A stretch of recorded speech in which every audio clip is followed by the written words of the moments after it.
Hello, everybody. We're going to continue on with the series of talks here in the Launchpad. And to give a backdrop for our next presenter, I wanted to sort of take you back about 3 years when we were discussing why there should be a MakerCon and what MakerCon should be.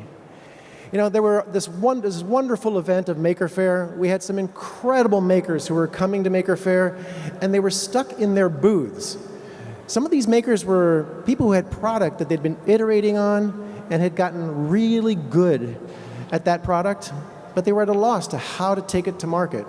And so we thought, if they're coming to Maker Faire anyways, why don't we have an event just beforehand so that makers who would otherwise be trapped in their booths at Maker Faire could actually meet with others who were similarly far along in their hardware product ideas. And maybe let's get them to network with one another. Let's have them hear from funding sources, learn about what the issues are in terms of challenges of going to market, et cetera, and leave here better prepared.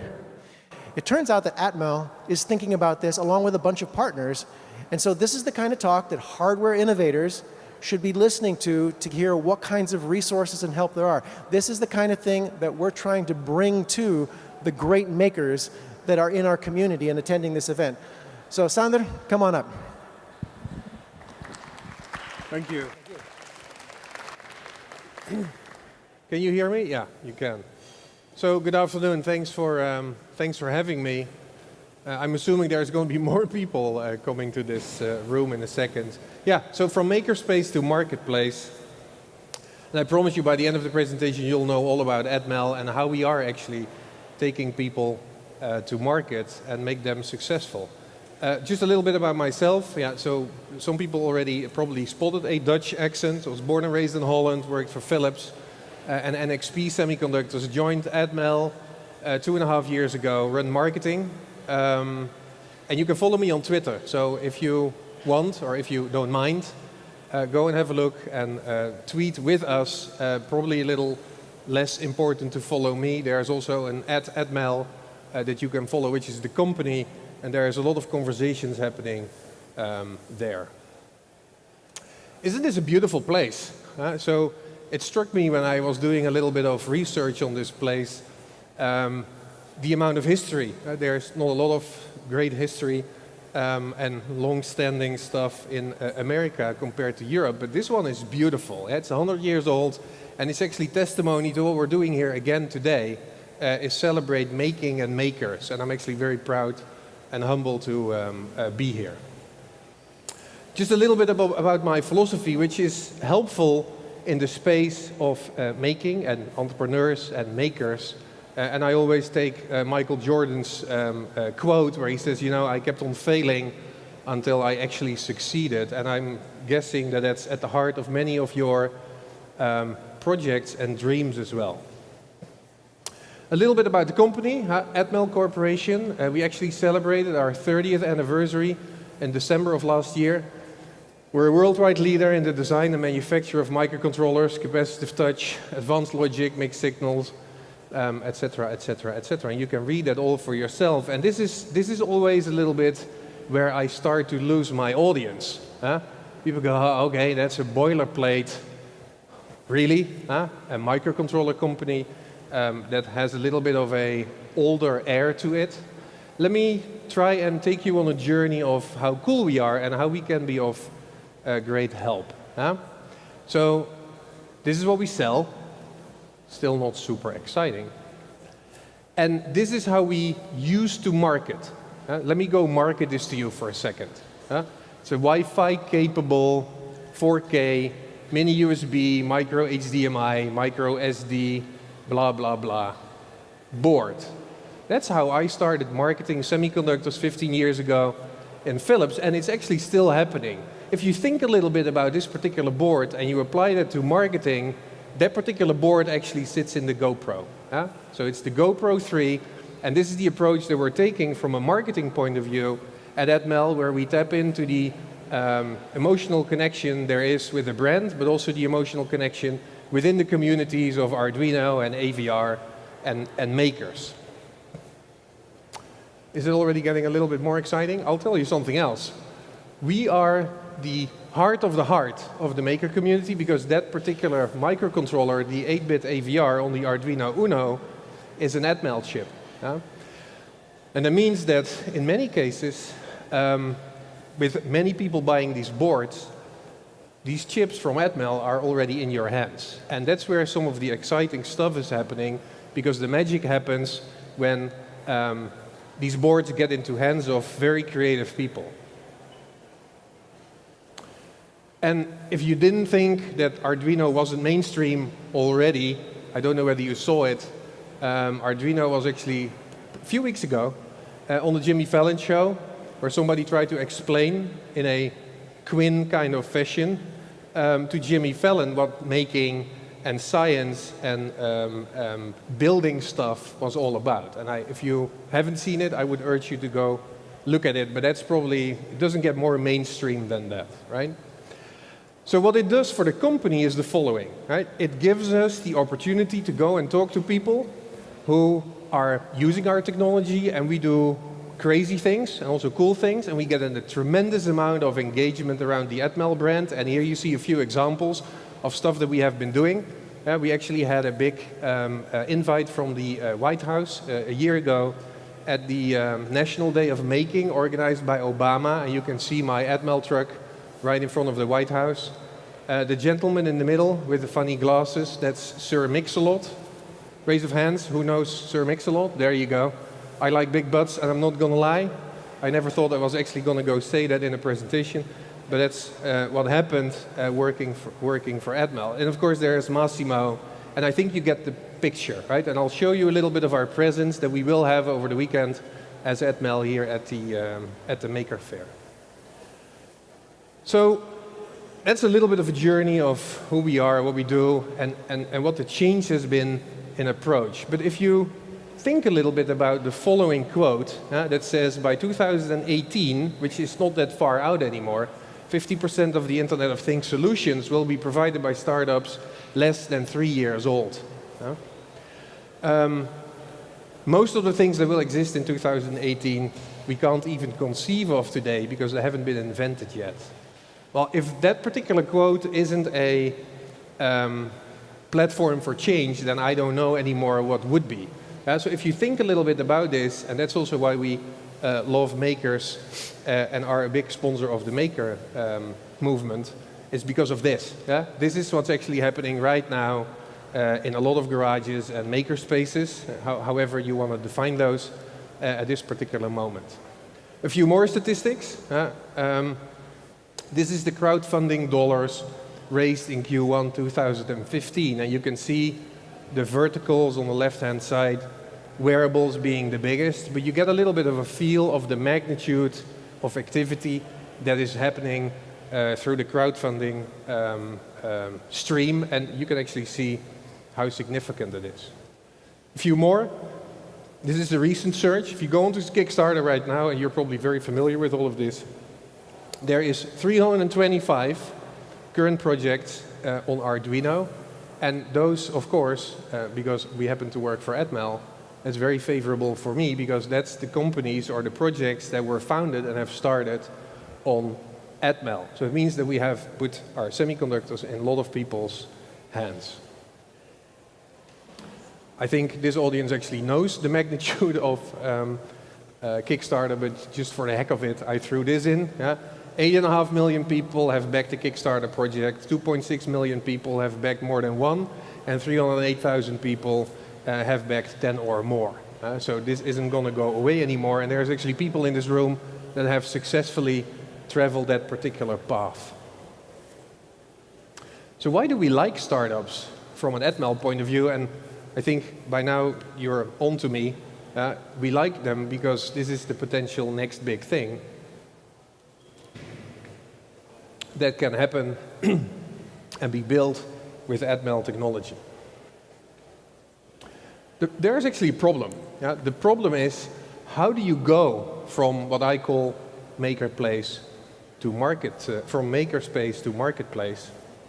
And it's sometimes hard. So who in this audience is actually doing something, has a project, has something going on right now, is thinking, there you go, so there's a few. It's hard. right? There's a lot of things you need, there's not a lot of time you have. So who do you partner with to go to market in the fastest possible way? And I think it sometimes feels a little bit like this. Now you have an idea, you want to go across, and I picked the Golden Gate because I thought it would resonate. I was going to go pick a Dutch bridge, but that wouldn't have gone down very well. So how do you do this? And I think it's being perceived, and sometimes also maybe being even real, as a cumbersome process to sort of cross the bay, in this particular case, and move into the marketplace and get into revenue. Here's the thing, and I'll take you through all the things that Atmel has, and maybe it's going to be of help for some of you. So not only are we world famous for our 8-bit and our 32-bit microprocessors, we're actually having a big play in the security side of things, which is getting increasingly important when you build your IoT or any other device. And then there's connectivity, because you want it to talk to anything and everything, whether it's going to be your phone or the cloud. So we have every single flavor of wireless connectivity as well. A big player in automotive. So the hardware side of things is actually taken care of. Yeah? We have a huge portfolio of hardware that is going to help you, which is great. It's a great start. Here's something that is unique. From its beginning, AVR, and that DNA is still within the company, has had free tools and a lot of community around its hardware. And here's the ecosystem that Atmel actually is at the center of, with a lot of people talking and a lot of support that you can be getting, which consists of the usual stuff like your explain boards, but also the development tools, studio and software, which you can just go download and it's for free. Then, of course, since we have this deep connection with Arduino, you can go tap into the Arduino community, and you can also go tap into our AVR free community, which has hundreds of thousands of people talk and communicate among themselves around projects. Yeah, so there's a big resource out there that you can go tap into the minute you've selected our hardware. Then there's Atmel Start, which helps you go to market. So, and those tools are actually, you can find them, and otherwise you can reach out to me and I'll help you go find them. So that's two. Then there's quite a few people, I don't know whether you, the person that raised his hand, are actually working on an Arduino. So once you've started on an Arduino and you want to go move out of your prototyping phase, then what do you do? In many cases, oh really? In many cases there is a path that needs to be walked, and we are actually helping you go to production. Let me speed this up because somebody just told me that I have a few minutes left. Anyway, Studio 7, I'll just continue. Coming up in June is going to help you.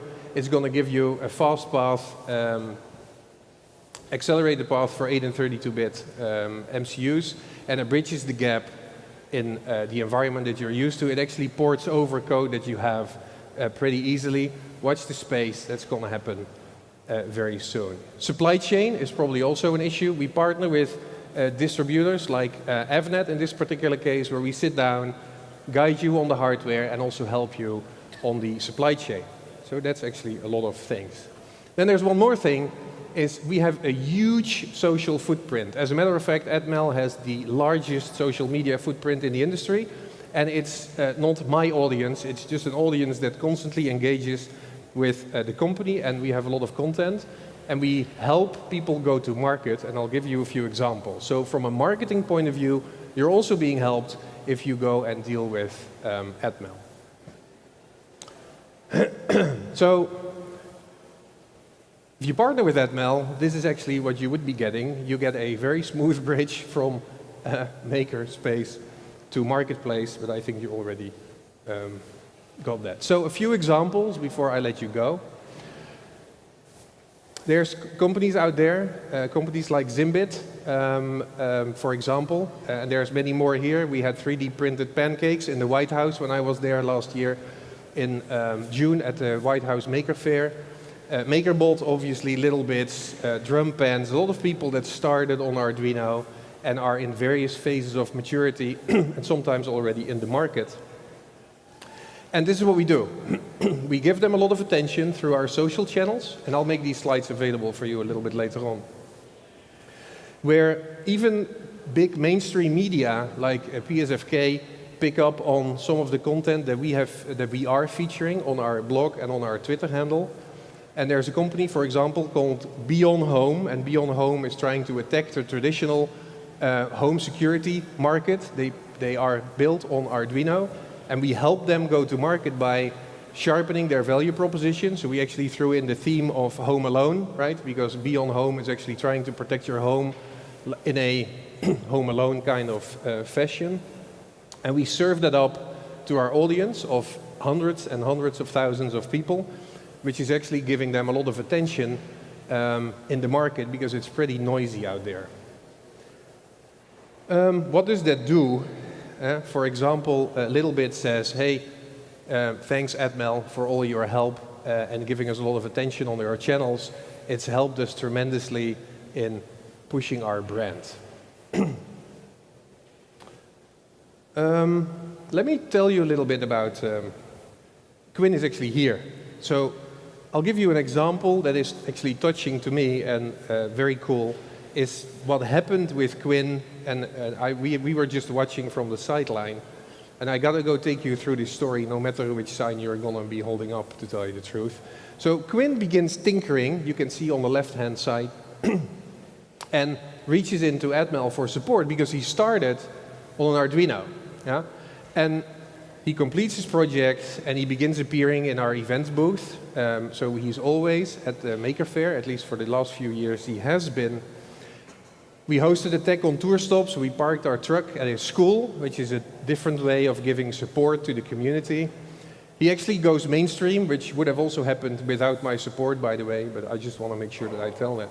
Launches a Kickstarter and says, hey, Admel, can you help me? So we had a lot of engagement with Quinn on social media, pushed very hard, gets his project funded, this is a few weeks ago, and we actually, of course, really appreciate that, and he probably does the same, because it's a big showcase for what it is that we are doing. And this case, to me, is very interesting, because this is the best example of how technology has gone down to pretty generic level of in the market, right? So we have a great example with Quinn. So Quinn, don't forget me after you've started your own company and I am in the need of a job. I'm pretty cheap. So with Admel, you'll go to market much faster, yeah? And we will go out and make sure that the components that I listed are going to be listed on the website. You can go reach out to us, not only for a hardware play, but also for the ecosystem play, and we will be there to assist you. So in closing, we're the maker enablers, but the ultimate power is with the community. Please do come check us out at the Maker Faire over this weekend. So we will have a big booth and a big Admel presence, and the theme of the booth is actually from Makerspace to Marketplace. So we'll be showcasing a variety of makers and entrepreneurs in different stages of their maturity, from incubation all the way to people that have market success. And we will be having a lot of fun with our AVR man and Massimo and Arduino. Thanks for listening, and I'll see you over the weekend.